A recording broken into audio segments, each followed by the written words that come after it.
لله نحمده ونستعينه ونستغفره ونعوذ بالله من شرور أنفسنا ومن سيئات أعمالنا من يهده الله فلا مضل له ومن يضلل فلا هادي له وأشهد أن لا إله إلا الله وحده لا شريك له وأشهد أن محمدا عبده ورسوله يا أيها الذين آمنوا اتقوا الله حق تقاته ولا تموتن إلا وأنتم مسلمون يا أيها الناس اتقوا ربكم الذي خلقكم من نفس واحدة وخلق منها زوجها وبث منهما رجالا كثيرا ونساء واتقوا الله الذي تساءلون به والأرحام إن الله كان عليكم رقيبا يا أيها الذين آمنوا اتقوا الله وقولوا قولا سديدا يصلح لكم أعمالكم ويغفر لكم ذنوبكم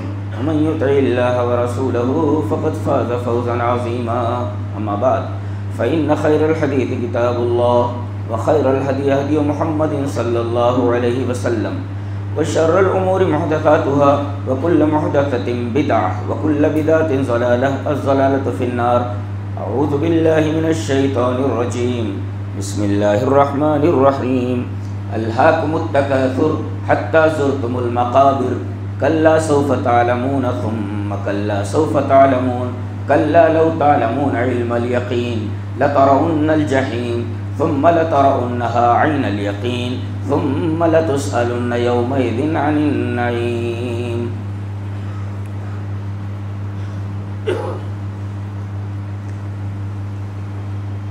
کثرت کی طلب اور اس پر فخر نے تم کو لہو میں مبتلا کر دیا ہے، یہاں تک کہ تم مر کر قبرستانوں میں آ گئے۔ خبردار، ان قریب تمہیں معلوم ہو جائے گا۔ پھر خبردار، ان قریب تم کو معلوم ہو جائے گا۔ خبردار، اگر تمہیں علم الیقین ہو جائے تو تم لہو میں مبتلا نہیں ہوگے، اور البتہ ضرور بالضرور تم جہنم کو دیکھو گے۔ پھر ضرور بالضرور تم کو اس جہنم کو اپنی یقین کی آنکھوں سے دیکھنا ہے۔ پھر ضرور بالضرور تم سے اللہ کی طرف سے تمہیں دی گئی نعمتوں کے بارے میں سوال کیا جائے گا۔ یہ اس سورہ کریمہ کا ایک سرسری ترجمہ ہے۔ حقیقت تو یہ ہے کہ سورہ بہت ہی چھوٹی ہے، بہت مختصر ہے، مگر آدمی اگر تدبر سے اس سورہ کریمہ کو پڑھ لے تو میرا خیال ہے کہ کھانا کھانے بیٹھے گا تو کھانا نہیں کھا پائے گا، تمام لذتیں ہوا ہو جائیں گی۔ لیکن المیہ یہ ہے کہ ہم قرآن کو قرآن کی طرح پڑھتے کہاں ہیں؟ چلیے، سب سے پہلی آیت کے اندر ہم یہ دیکھتے ہیں کہ ایک لفظ ہے الہا، الہاکم التکاثر۔ یہ الہا کا کیا مطلب ہے؟ الہا یلہی الہاءن، یہ لفظ لہو سے بنا ہے۔ لہو، لہو کا مطلب کیا ہوتا ہے؟ امام راغب اصفہانی کہتے ہیں کہ اللہو ما یشغلک عما یعنی و یہم۔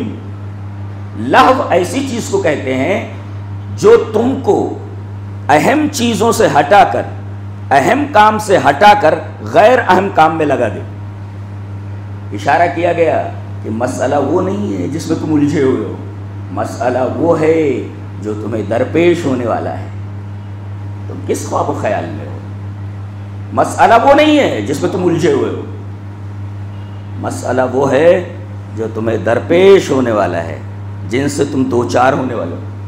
لفظ الہی حیبت طاری کر دینے کے لیے کافی ہے۔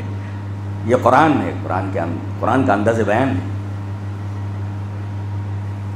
الہا، لہو میں مبتلا کر دیا تم کو، یعنی اہم چیز سے ہٹا کر تم کو غیر اہم چیزوں میں الجھا دیا ہے. کس چیز نے؟ التکاثر. یہ تکاثر نہیں. تکاثر کا کیا مطلب ہوتا ہے؟ مال کی کثرت طلب، اقتدار کی کثرت طلب. یہاں اتنا ہی کہا گیا تکاثر، کثرت طلب. یہ کثرت طلب کس چیز کی؟ یہاں متکاثر بہی کو محذوف کر دیا گیا ہے. یعنی کس چیز کی کثرت کی طلب نہیں بتایا گیا. اقتدار بھی ہو سکتا ہے، عہدہ بھی ہو سکتا ہے، منصب بھی ہو سکتا ہے، مال بھی ہو سکتا ہے، دولت بھی ہو سکتی ہے، حسن بھی ہو سکتا ہے، علم بھی ہو سکتا ہے، طاقت بھی ہو سکتی ہے، قوت بھی ہو سکتی ہے. ساری چیزیں اس کے اندر آ گئیں، اس لیے کہ متکاثر بہی کو حذف کر دیا گیا ہے. کس چیز کی کثرت طلب؟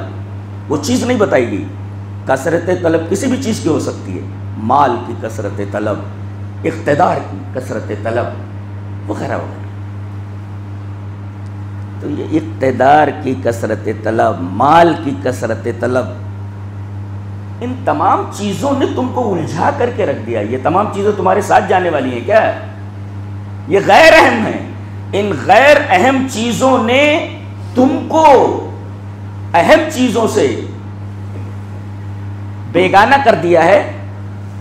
اہم چیزیں تمہاری نظروں سے اوجھل ہو گئی. تو متکاثر بھی یہاں محذوف ہے. کسی بھی چیز کی کثرت طلب ہو سکتی ہے.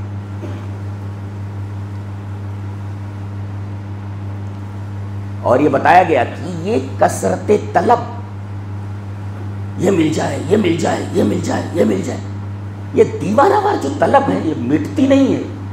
یہ بڑھتی رہتی ہے، بڑھتی رہتی ہے، بڑھتی رہتی ہے، یہاں تک کہ آدمی موت کی دہلیز پر پہنچ جاتا ہے اور مر کر کے قبرستانوں میں پہنچ جاتا ہے. چلیے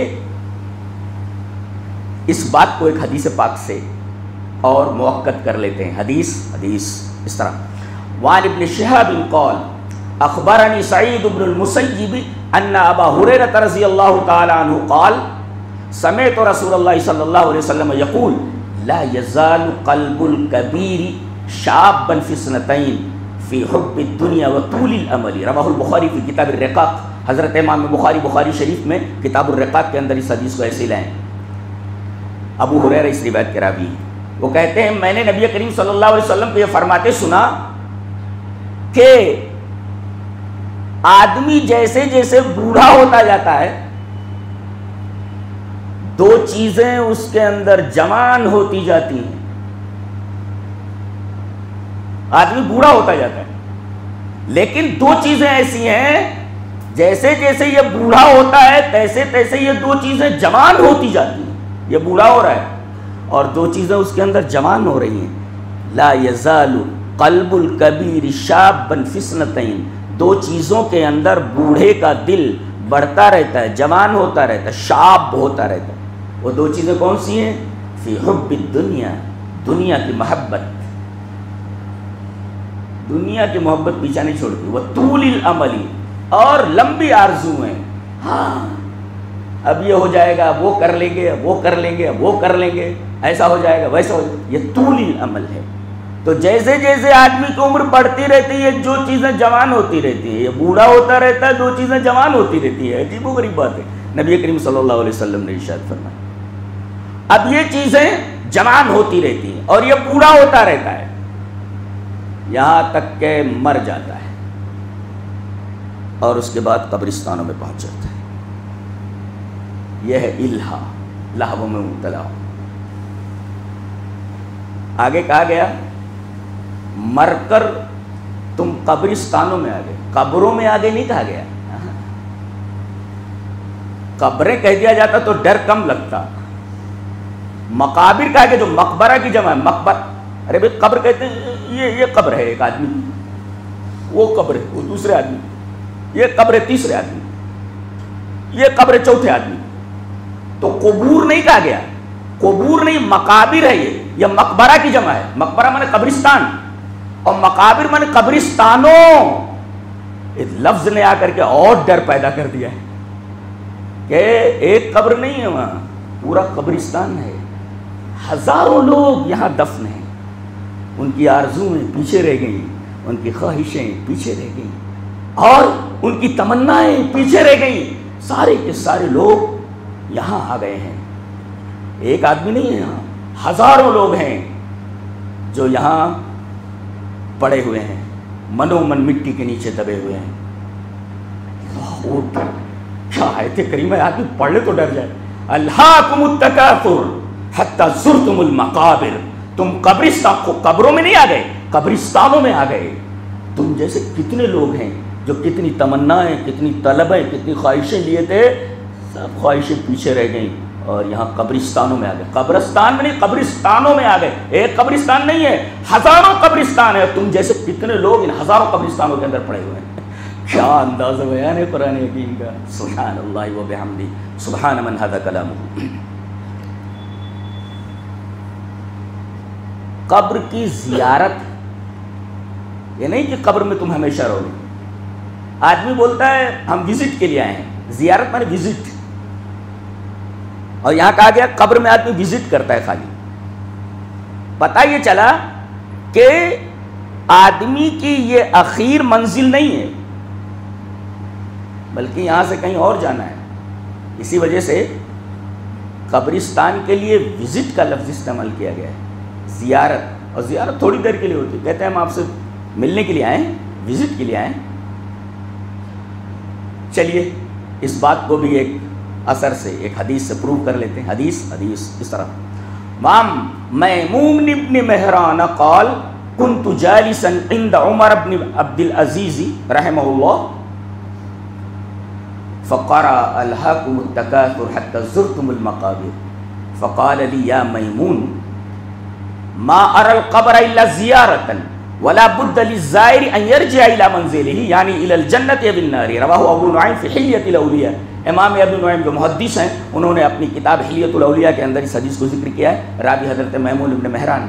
حضرت میمون بن مہران کہتے ہیں کہ میں خلیفہ راشد حضرت عمر ابن عبد العزیز کے پاس بیٹھا ہوا تھا، خلیفہ ثانی عمر ابن خطاب نہیں، عمر ابن عبد العزیز کے پاس بیٹھا ہوا تھا۔ كنت جالسا عند عمر ابن عبد العزیز، عمر ابن عبد العزیز کے پاس میں بیٹھا ہوا تھا، تو عمر ابن عبد العزیز نے یہ دونوں آیتیں تلاوت کی، الہاکم التکاثر حتی زرتم المقابر،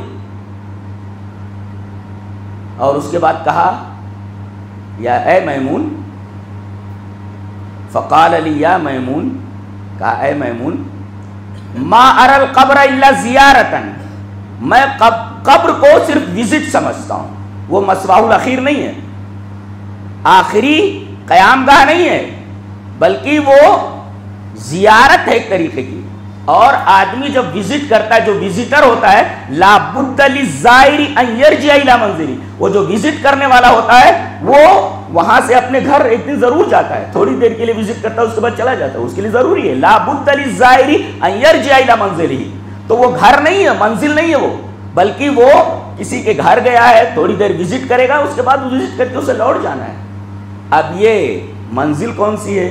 یعنی الی الجنت یا بالنار، وہ منزل یا تو جنت یا جہنم ہے، جیسا اس کا عمل ہے ویسی اس کی منزل ہے، اور وہ اپنی منزل کی طرف لوٹ جائے گا۔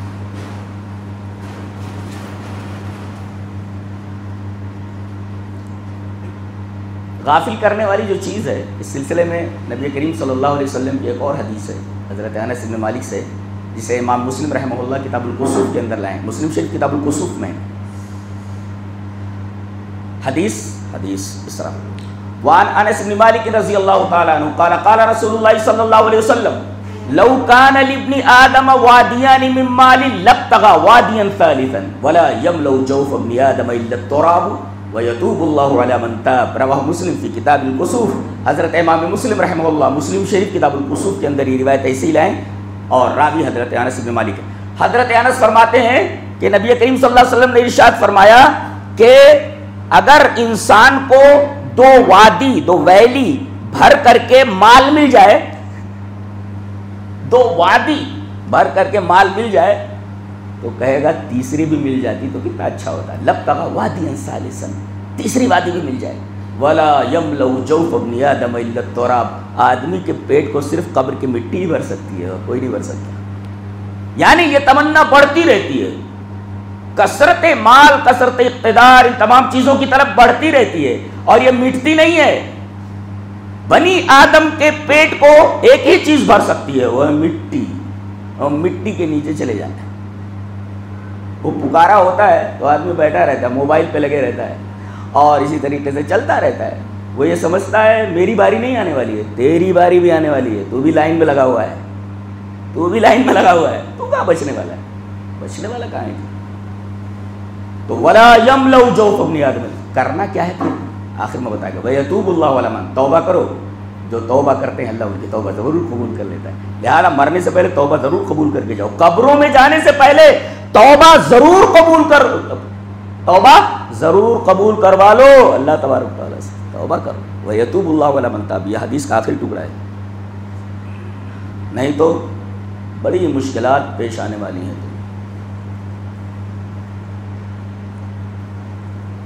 نبی کریم صلی اللہ علیہ وسلم کی ایک اور حدیث ہے, چلیے وہ حدیث پہلے پڑھ لیتے ہیں. حدیث اس طرح, وعن ابی ہریرہ رضی اللہ تعالی عنہ ان رسول اللہ صلی اللہ علیہ وسلم قال یقول العبد مالی مالی انما له من ماله ثلاث ما اکل فافنى او لبس فابلى او اعطى فاقتنى وما سوى ذلك فهو زاهد وتارك للناس.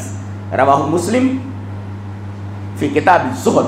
حضرت امام مسلم رحمہ اللہ اس حدیث کو کتاب الزہد والرقائق کے اندر لائیں. راوی حضرت ابو ہریرہ ہیں. حضرت ابو ہریرہ فرماتے ہیں کہ نبی کریم صلی اللہ علیہ وسلم نے ارشاد فرمایا کہ انسان, اللہ کا بندہ بولتا رہتا ہے میرا مال میرا مال, یہ میری دکان یہ میری دکان, یہ میرا مال یہ میرا, بندہ کہتا رہتا مالی مالی, میرا مال میرا مال. انما له من ماله ثلاث, حالانکہ اس کے مال کو اگر دیکھا جائے تو تین ہی چیزیں ہیں. ایک تو ما اکل فافنى, حقیقت میں اس کا مال تین چیزیں ہیں. ما اکل فافنى, کھا لیا اور ختم کر دیا, یہ کھا لیا بدن کو لگ گیا, کیا فائدہ ہوگا. او لبس فابلى, کپڑا خرید لیا, کپڑا پہن لیا, پرانا ہو گیا, یہ بھی اس کے فائدے کے لیے. او آتا فقتنا, اللہ کی راہ میں دے دیا, وہ جمع ہو گیا, اللہ کی راہ میں دے دیا, وہ جمع ہو گیا اللہ کے یہاں. تو مال آدمی کا تین ہی ہے. کیوں بولتا رہتا ہے یہ میرا مال یہ میرا مال یہ میرا, وما سوى ذلك فهو زاهد, ان تین چیزوں کے علاوہ جو کچھ ہے سب جانے والا ہے. وہ تارک للناس, لوگوں کے لیے چھوڑنے والا ہے, سب جھگڑا کرنے والے. میرا یہ, بہن بولتی ہے اتنا میرا ہے, بھائی بولتا ہے میرا اتنا ہے, تو وہ بولتی ہے اتنا, بھائی بیوی بولتی ہے میرا اتنا ہے, سب جھگڑے کی چیزیں چھوڑ کے جانے والا ہے. وہ تارک للناس, لوگوں کے لیے چھوڑ کے جانے والا ہے, اس کے فائدے کے لیے کوئی چیز نہیں ہے. یہ تین چیزیں ہیں اس کے مال سے. الہاکم التکاثر حتی زرتم المقابر, تم کو کثرت کی طلب نے اور اس پر فخر نے لہو میں مبتلا کر دیا ہے. اور سب سے اہم چیز کیا ہے, کہتے ہیں نا اہم چیز سے ہٹا کر کے غیر اہم چیز میں لگا دینا. تو سب سے اہم چیز ہے کیا, آپ پوچھ سکتے ہیں کہ سب سے اہم چیز کیا تھی جسے آدمی کو پیش نظر رکھنا تھا. جواب اس کا یہ ہے کہ مقصد حیات, اللہ تبارک و تعالیٰ نے جس مقصد کے لیے تمہیں پیدا کیا ہے وہ اہم تھا. اور مقصد زندگی کیا ہے, وما خلقت الجن والانس الا لیعبدون, ہم نے جنوں اور انسانوں کو اپنی عبادت کے لیے پیدا کیا, اپنی اطاعت کے لیے. تو اللہ کی اطاعت یہ مقصد زندگی ہے, اللہ کی عبادت یہ مقصد حیات ہے, یہ مقصود ہے, یہ اہم ہے. شیطان کیا کرتا ہے, اور یہ کثرت طلب یہ اس اہم چیز سے ہٹا کر کے غیر اہم چیزوں میں جو اس کے ساتھ جانے والی نے ان میں لگا دیتا ہے, اور زندگی بھر لگا رہتا ہے, ہائے ہائے کرتا رہتا ہے, اور مر کر کے قبرستانوں میں پہنچ جاتا ہے, سب پیچھے چھوڑ جاتا ہے. الہاکم التکاثر حتی زرتم المقابر, قبروں میں آ گئے نہیں, یہ ترجمہ نہیں ہے اس کا, یہ ترجمہ اگر کہیں لکھا ہے تو صحیح نہیں ہے, یہ الزامی, یہ لازمی ترجمہ ہے. قبرستانوں میں آ گئے, تو قبرستان میں بھی نہیں, قبرستانوں میں آ گئے. ایک قبرستان میں ہزاروں لوگ رہتے ہیں, ہزاروں قبرستانوں کے اندر کتنے لوگ پڑے ہوئے تم جیسے. الہاکم التکاثر حتی زرتم المقابر, آپ لہو میں مبتلا ہو گئے ہو, اصل چیز سے ہٹ گئے ہو، اب خبردار کیا جا رہا ہے. کلا، یہ کلا رٹ کے لیے آتا ہے، ڈانٹ کے لیے. ہے کیا کر رہا ہے بولتے ایسے بولتے کلا، کیا کر رہا ہے؟ سوف تعلمون، ان قریب تجھے تیرا انجام معلوم ہو جائے گا. پھر کہا گیا ثم کلا سوف تعلمون، پھر ریپیٹ کیا گیا، پھر خبردار ان قریب تجھے معلوم ہو جائے گا. یہ 2 مرتبہ کیوں کہا گیا؟ ایک مفسر لکھتا ہے کہ یہ وعید بعد وعید ہے، ایک وعید کے بعد دوسری وعید ہے. جیسے ایک ناصح منصوح سے کہتا ہے میں نصیحت کر رہا، اور جس کو نصیحت کر رہا ہوں وہ منصوح ہے اور میں ناصح ہوں. میں آپ کو نصیحت کروں تو میں ناصح ہوں اور آپ منصوح. تو ناصح منصوح سے کہتا ہے، نصیحت کرنے والا جس کو نصیحت کرتا ہے اس سے بولتا ہے اقول لک ثم اقول لک لا تفعل هكذا، میں تجھ سے بولتا ہوں، اقول لک تجھ سے بولتا ہوں، ثم اقول پھر تم سے بولتا ہوں، لا تفعل هكذا اس طرح مت کرنا. تو دیکھو اقول لک تم سے بولتا ہوں، بول یہ وعید ہے. ثم اقول پھر بولتا ہوں تم سے. تو کلا سوف تعلمون، سن تجھے معلوم ہو جائے گا. جیسے میں تجھ سے بولتا ہوں نا، ثم کلا سوف تعلمون، پھر وعید بعد الوعید، میں بولتا ہوں نا تجھ سے، لا تفعل هكذا، میں تجھ سے بولتا ہوں نا، اب پھر تجھ سے بولتا ہوں نا. اللہ اکبر، کیسا ڈرایا گیا ہے. کلا سوف تعلمون، سنو ان قریب تم کو تمہارا انجام معلوم ہو جائے گا، اور پھر ان قریب تم کو تمہارا انجام معلوم ہو جائے گا. یہ وعید بعد الوعید ہے، اور 2 جگہوں کے لیے. کیا؟ ایک تو قبر میں تم کو تمہارا انجام معلوم ہو جائے گا، قبر میں تمہارا انجام معلوم ہو جائے گا، اور پھر حشر میں جب وہاں قبر سے اٹھ کر کے حاضر ہوگے تب تمہارا انجام وہاں نظر آ جائے گا. تو 2 مرتبہ کہا گیا کلا سوف تعلمون، تم کو تمہارا انجام معلوم ہو جائے گا. کہاں؟ قبر ہی میں معلوم ہو جائے گا. اور ثم کلا سوف تعلمون، پھر تمہیں تمہارا انجام معلوم ہو جائے گا. کہاں؟ جب تم قبر سے اٹھائے جاؤ گے اور حشر کے میدان میں کھڑے کیے جاؤ گے تب تمہیں تمہارا انجام معلوم ہو جائے گا. اس لیے 2 مرتبہ لایا گیا کلا سوف تعلمون ثم کلا سوف تعلمون. پھر اس کے بعد فرمایا گیا کلا لو تعلمون علم الیقین، اگر تم کو علم یقینی ہوتا تو یہ لہو میں مبتلا نہیں ہوتے. الہاکم التکاثر، لہو میں مبتلا نہیں ہوتے. اہم چیز کو چھوڑ کر کے، مقصد حیات کو چھوڑ کر کے غیر اہم چیز میں نہیں لگتے. یہ کہا گیا کلا لو تعلمون علم الیقین، اگر تمہیں علم یقینی ہو. اب چلو علم کی میں قسمیں بیان کر دیتا ہوں. یہاں علم الیقین اور عین الیقین کہا گیا ہے تو سمجھا دیتا ہوں. ایک ہوتا ہے مجرد علم، صرف علم، علم محض، مجرد علم. اور ایک ہوتا ہے علم الیقین. ایک ہوتا ہے صرف علم، مجرد علم، اور ایک ہوتا ہے علم الیقین، اور ایک ہوتا ہے عین الیقین، اور ایک ہوتا ہے حق الیقین. یہ 4 قسم کے یقین ہوتے ہیں. یہ علم کی 4 کیٹیگریز ہوئی اور یقین کے 3 درجات ہوئے. علامہ ابن تیمیہ رحمہ اللہ کا ایک کتابچہ بھی ہے درجات الیقین، یقین کے درجے کتنے ہیں. اب میں سمجھاتا ہوں. ایک سوراخ ہے بڑا سا، ایک آدمی وہاں اس سوراخ کے پاس آ کر کھڑا ہوتا ہے. ایک آدمی بولتا ہے کہ اس بل کے اندر ایک کوبرا گیا ہوا ہے، ایک خطرناک خوفناک سانپ گیا ہوا ہے. آپ کو علم ہو گیا، یہ مجرد علم ہے، خالی علم ہے آپ کو بس. اس کے بعد 10 آدمی آتے ہیں اور 10 آدمی بولتے ہیں اس بل کے اندر خوفناک سانپ گیا ہوا ہے. دوسرا بھی بولتا ہے اس بل کے اندر ایک خوفناک سانپ گیا ہوا ہے، اس بل کے اندر ایک خوفناک سانپ گیا ہوا ہے. وہ 10 آدمی بولتے ہیں کہ اس بل کے اندر ایک خوفناک سانپ گیا ہوا ہے. یہ علم الیقین ہے، اس لیے کہ اتنے آدمی جھوٹ نہیں بول سکتے. اس آدمی سے جھوٹ کا ارتکاب ہو سکتا ہے، وہ مجرد علم ہے. ایک آدمی بولا ہے، ہو سکتا ہے غلط بول رہا ہو، وہ مجرد علم ہے، صرف علم ہے. لیکن 10 آدمی بولتے ہیں کہ اس بل کے اندر ایک خوفناک سانپ گیا ہوا ہے. اب یہ مجرد علم نہیں ہے بلکہ یہ علم الیقین کے درجے میں چلا گیا ہے.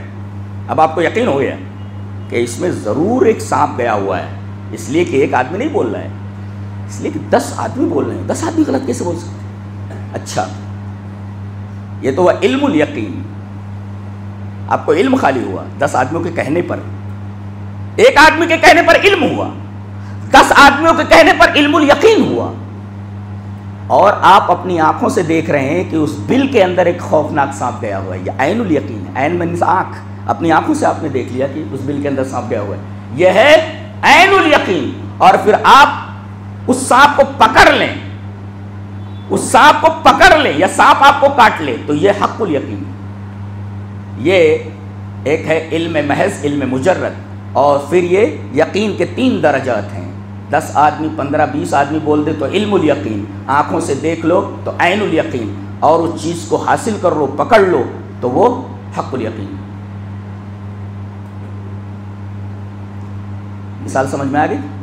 اب دیکھو، کلا لو تعلمون علم الیقین، دنیا میں جیسے تم لوگوں کو کسی چیز کا یقینی علم ہوتا ہے، 10 آدمی بول دیے کہ اس کے اندر سانپ گیا ہوا تو کبھی ہاتھ نہیں ڈالو گے، تو دنیا میں جن چیزوں کے بارے میں تمہیں علم یقینی ہوتا ہے، اگر تمہیں آخرت کے بارے میں ایسا علم ہو جائے جیسے دنیا کی کسی چیز کے اندر تمہیں علم یقینی ہوتا تو کبھی تم غیر اہم چیز میں مبتلا نہیں ہوتے، اہم چیز کو چھوڑ کر۔ یہ بتایا گیا کلا لو تعلمون علم الیقین، اگر تمہیں علم الیقین ہوتا تو کبھی بھی تم سانپ کے بل میں ہاتھ نہیں ڈالتے، ایسے ہی اگر تمہیں علم یقین ہوتا آخرت کے بارے میں تو کبھی بھی تم آخرت کو فراموش کر کے دنیا کو ہاتھ میں نہ لیتے، دنیا میں نہ پھنستے۔ ڈرا دینے کے لیے کافی، ایک ایک آیت خوف میں ڈالنے کے لیے کافی۔ کبھی پڑھا آپ نے سورہ کریمہ کو؟ سورہ کریمہ ہے، قرآن کو تو ہم نے چھوڑ ہی دیا ہے، تاک میں رکھ دیا ہے، وہ پڑھتے رہتے، بڑی عجیب و غریب کتاب ہے وہ، بہت ہی حیرت انگیز کتاب ہے، زندگی سدھار دے آدمی، خالی ایک سورہ پڑھ لے تو، لیکن پڑھنے کی طرح پڑھنا ہے جی۔ کلا لو تعلمون علم الیقین، اگر تمہیں علم الیقین ہو جائے، علم الیقین کا مطلب وہی ایسے ہی جیسے دنیا میں کسی چیز کے بارے میں تمہیں علم الیقین ہو جاتا اور وہ تم کام نہیں کرتے، 10 آدمی بول دے اس بل کے اندر سانپ گیا ہوا تو آپ ہاتھ نہیں ڈالتے، ایسے ہی اگر تمہیں علم الیقین ہو جائے آخرت کے بارے میں تو کبھی بھی تم آخرت کو فراموش کر کے دنیا میں نہ پھنستے۔ کلا لو تعلمون علم الیقین، اب دیکھیں لترون الجحیم، تم جہنم کو ضرور دیکھو گے، ثم لترونها عین الیقین، پھر اس کو یقین کی آنکھوں سے دیکھو گے، ایک دفعہ جہنم کو دیکھو گے، اور پھر کہا گیا کہ جہنم کو عین الیقین یعنی یقین کی آنکھ سے دیکھو گے، کیا مطلب ہوا؟ چلیے ایک حدیث پہلے پڑھ لیتے ہیں، اس کے بعد سمجھ میں آ جاتا ہے۔ حدیث اس طرح، وعن عبد اللہ بن عمر رضی اللہ تعالی عنہما ان رسول اللہ صلی اللہ علیہ وسلم قال ان احدکم اذا مات ارز علیہ مقعده بالغداة والعشی ان كان من اہل الجنة فمن اہل الجنة وان كان من اہل النار فمن اہل النار فيقال هذا مقعدك حتى يبعثك الله يوم القيامة، رواه البخاری فی کتاب الجنائز۔ حضرت امام بخاری رحمہ اللہ اس حدیث کو ایسے کتاب الجنائز کے اندر لائے، راوی حضرت عبداللہ بن عمر ہے۔ حضرت عبداللہ بن عمر فرماتے ہیں کہ نبی اکرم صلی اللہ علیہ وسلم نے ارشاد فرمایا کہ تم میں سے جب کوئی آدمی مر جاتا ہے اور اسے قبر میں دفنا دیا جاتا ہے اور تمہارے رشتہ دار تم کو چھوڑ کر قبرستان میں تنہا وہاں کی تاریکیوں میں، وہاں کی وحشتوں میں، وہاں کے کیڑوں کے درمیان تمہیں چھوڑ کر چلے آتے ہیں، فرشتے آتے ہیں، سوال جواب ہوتا ہے، پھر عرض علیہ مقعدہ، تمہارا ٹھکانہ دکھا دیا جاتا ہے، یہ رہا تیرا ٹھکانہ، یہ رہی جہنم، بالغداۃ والعشی، صبح و شام دکھا دیا جاتا ہے، یہ رہا تیرا ٹھکانہ دکھا دیا جاتا ہے۔ اگر وہ جنت والا ہے، ان کان من اہل الجنہ فمن اہل الجنہ، جنت دکھا دی جاتی ہے، یہ دیکھ یہاں جانا ہے تجھے، یہاں سے اٹھ کر کے یہ تیری منزل ہے، یہ دیکھ۔ وَإِن كَانَ مِنْ أَهْلِ النَّارِ فَمِنْ أَهْلِ النَّارِ، اگر جہنمی ہے تو دکھا دیا جاتا ہے، یہ رہی جہنم، یہ تیری مثواه الاخیر ہے، یہ تیری آخری منزل ہے۔ فَيُقَال، پر کہا جاتا ہے، هَذَا مَقْعَدُ، یہ تیرا ٹھکانہ ہے، یہاں رہنا ہے تجھے، حتی یبعثک اللہ یوم القیامہ، قیامت کے دن اللہ تبارک تعالی یہاں سے تجھے اٹھائے گا۔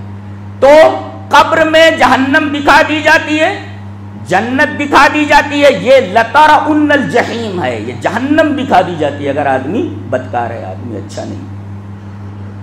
دیکھ لیا اس نے، لیکن یہ تو برزخ میں دیکھ رہا ہے نا، برزخ میں دیکھ رہا ہے، یہ دوسرا عالم ہے، یہ ابھی تیسرے عالم میں جانا ہے، اس عالم میں دیکھ رہا ہے، یہ لترون الجحیم ہے۔ پھر ثم لترونها عین الیقین، پھر یقین کی آنکھوں سے دیکھ لے گا حشر میں، جب جہنم کو کھینچ کر کے میدان میں لائے، میں نے بتایا نہیں، جہنم کو کھینچ کر کے میدان حشر کے اندر لے آیا جائے، آدمی یقین کی آنکھوں سے دیکھا گئے۔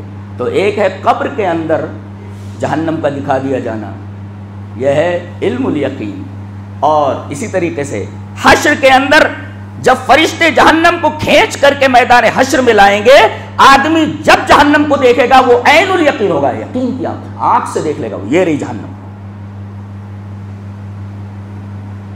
پھر آخر میں بتائے گا ثم لتسألن یومئذ عن النعیم، جتنی نعمتیں تمہیں عطا کی گئی ہیں ہر ایک نعمت کے بارے میں تمہیں سوال ہونے والا ہے۔ علم دیا ہے، علم کے بارے میں سوال، دولت دی ہے، دولت کے بارے میں سوال، طاقت دی ہے، طاقت کے بارے میں سوال، عہدہ دیا ہے، عہدہ کے بارے میں سوال، اقتدار دیا ہے، اقتدار کے بارے میں سوال، ہر نعمت کے بارے میں تم سے سوال ہے۔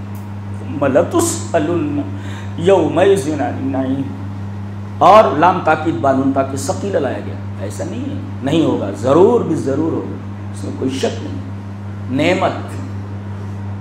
چلیے اس آیت کریمہ کی تفسیر میں نبی کریم صلی اللہ علیہ وسلم کی ایک حدیث اور دیکھ لیتے ہیں۔ حدیث اس طرح، وان ابی برزۃ الاسلمی رضی اللہ تعالی عنہ قال قال رسول اللہ صلی اللہ علیہ وسلم لا تزول قدم عبد یوم القیامۃ حتی یسأل عن عمره فیما افناه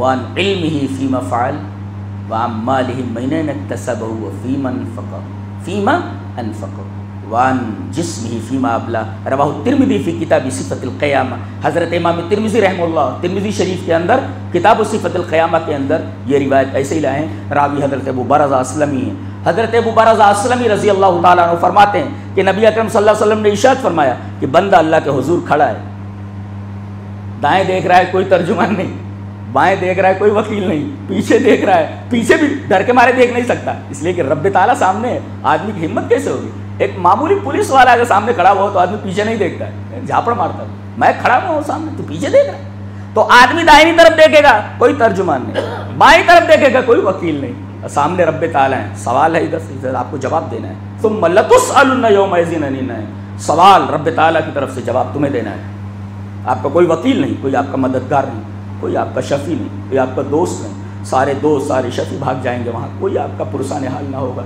صرف آپ ہی پہ اور رب تعالیٰ، سوال ہوگا جواب آپ کو دینا۔ تو لا تزول قدم عبد یوم القیامہ، بندہ اپنے قدم ہٹا نہیں سکتا جب تک کہ وہ کم سے کم 3 چیزوں کے بارے میں جواب نہ دے دے۔ سوالات تو بہت ہوں گے، 3 چیزوں کے بارے میں تو شیور جواب دینا ہے اسے۔ لا تزول قدم عبد یوم القیامۃ حتی یسأل عن، کن چیزوں کے بارے میں؟ عن عمرہ فیما افنا، عمر دی تھی کہاں گنوا کر آیا۔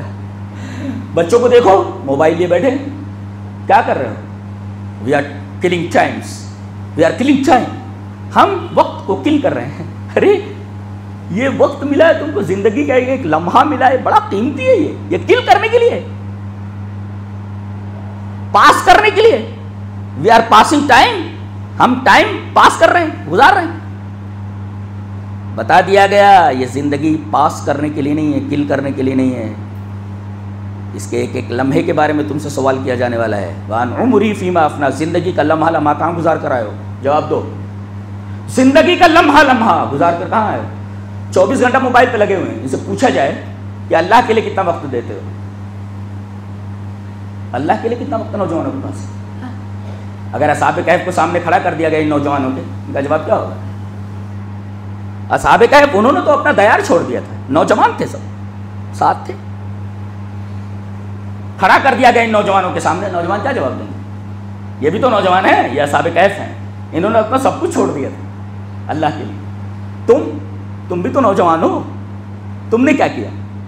وان عمری فیما افنا، زندگی کا لمحہ لمحہ گزار کر کہاں آئے ہو؟ کہاں گزار کر آئے ہو؟ جواب دو۔ وان علم ہی، علم دیا تھا، کتنا عمل کیا تم نے علم کے مطابق؟ اللہ، ذمہ داریاں ہیں، یہ زندگی ذمہ داری ہے، علم ذمہ داری ہے، سوال کیا جانے والا. اور مالہ مال ہر چے آئے در گھسیٹم، آنے دو آن دو آن دو آن دو، آنے دو. پوچھا جائے گا کہاں سے حاصل کیا مال، وفی منفقہ، خرچہ کہاں کیا، لایا کہاں سے، دیا کہاں. اس کا جواب دے من این اکتسب وفی ما انفقہ. اس کا جواب وان جسم ہی، طاقت دی تھی، جسم دیا تھا، طاقت دی تھی، اقتدار دیا تھا، ساری چیزیں. یہ جسم کھلا کر کہاں آیا ہے تو؟ جب تک ان چار چیزوں کے جوابات نہیں دیتے ہل نہیں سکتا وہاں سے. مکانک، ڈونٹ موو، ہلنا نہیں بولے، کھڑے رہو. مکانکم، قرآن حکیم میں مکانکم، کھڑے رہو یہاں، ہلنا نہیں. لا تزول قدم عبد، آدمی اپنے قدم نہیں ہٹا سکتا. لتسألن یومئذ عن النعیم، تم کو تمہاری ہر نعمت کے بارے میں سوال کیا جانے والا. اللہ تبارک و تعالی ہمارے حالات پر رحم فرمائے اور اس سورہ کریمہ میں جو کچھ کہا گیا ہے اور جو کچھ بیان کیا گیا ہے اس پر عمل کرنے کی توفیق عطا فرمائے. حیرت انگیز سورہ ہے، بار بار آپ پڑھیے اس کو یاد کر لیجئے، اس کا ترجمہ یاد کر لیجئے، بار بار غور کیجئے، اس کیسٹ کو لے لیجئے، بار بار سنیے اس کو.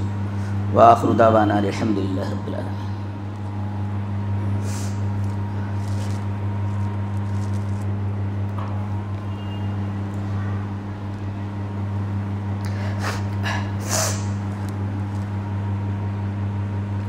إن الحمد لله نحمده ونستعينه ونستغفره ونعوذ بالله من شرور أنفسنا ومن سيئات أعمالنا من يهده الله فلا مضل له ومن يضلل فلا هادي له وأشهد أن لا إله إلا الله وحده لا شريك له وأشهد أن محمدا عبده ورسوله. يا أيها الذين آمنوا اتقوا الله حق تقاته ولا تموتن إلا وأنتم مسلمون. يا أيها الناس اتقوا ربكم الذي خلقكم من نفس واحدة وخلق منها زوجها وبث منهما رجالا كثيرا ونساء واتقوا الله الذي تساءلون به والأرحام إن الله كان عليكم رقيبا. يا أيها الذين آمنوا اتقوا الله وقولوا قولا سديدا يصلح لكم أعمالكم ويغفر لكم ذنوبكم ومن يطع الله ورسوله فقد فاز فوزا عظيما. الله أكبر الله أكبر، أشهد أن لا إله إلا الله، أشهد أن محمدا رسول الله. حي على الصلاة، حي على الفلاح، قد قامت الصلاة قد قامت الصلاة. الله أكبر الله أكبر، لا إله إلا الله.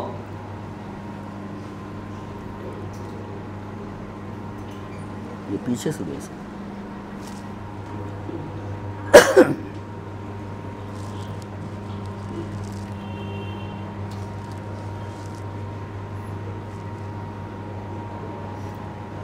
سبو صفوف، صفوں کو درست کر لیں، صفوں کو درست کر لیں، قدم سے قدم، کندھے سے کندھا ملے.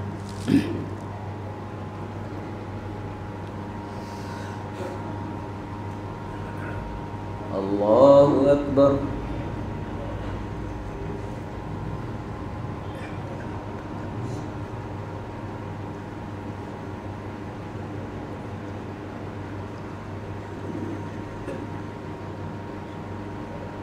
الحمد لله رب العالمين الرحمن الرحيم مالك يوم الدين إياك نعبد وإياك نستعين اهدنا الصراط المستقيم صراط الذين أنعمت عليهم غير المغضوب عليهم ولا الضالين آمين.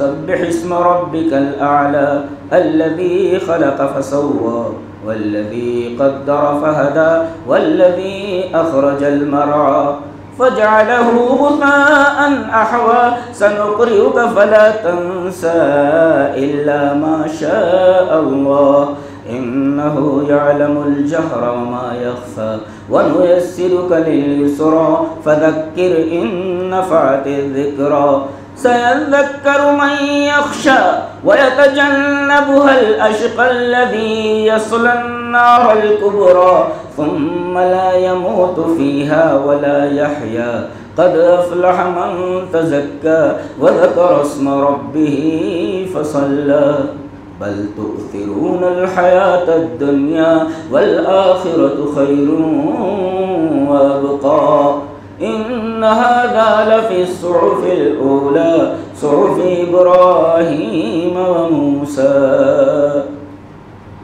الله أكبر.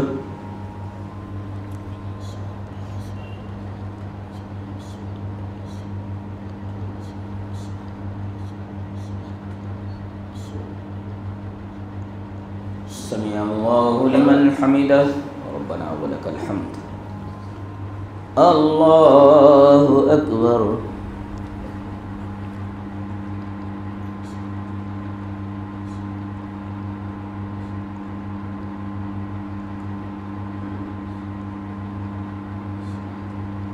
الله أكبر. الله أكبر.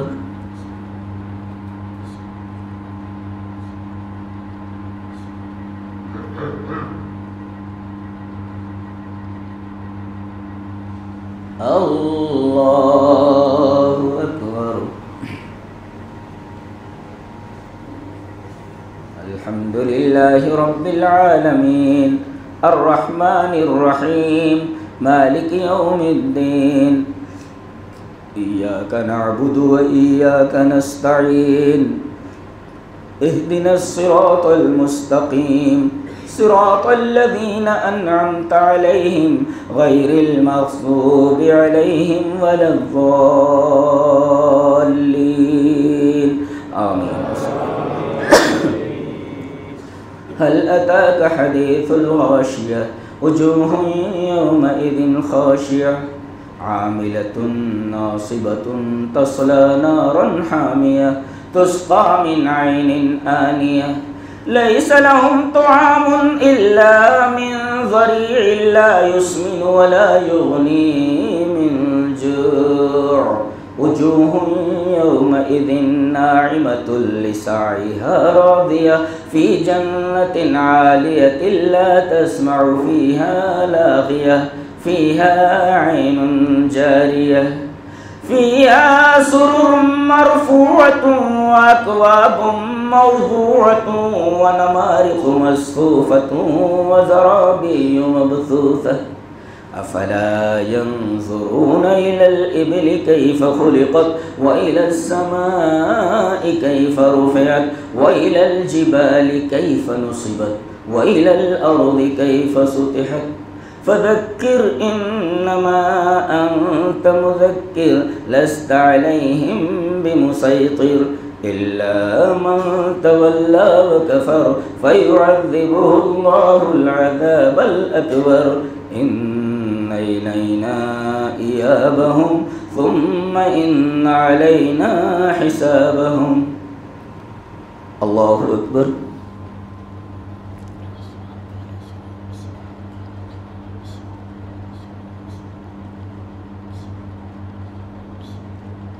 سمع الله لمن حمده ربنا ولك الحمد. الله أكبر.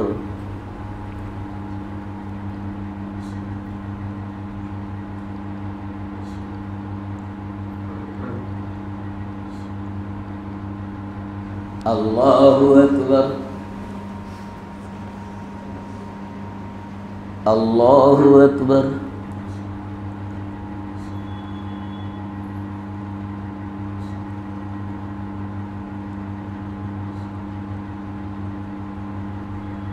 الله أكبر.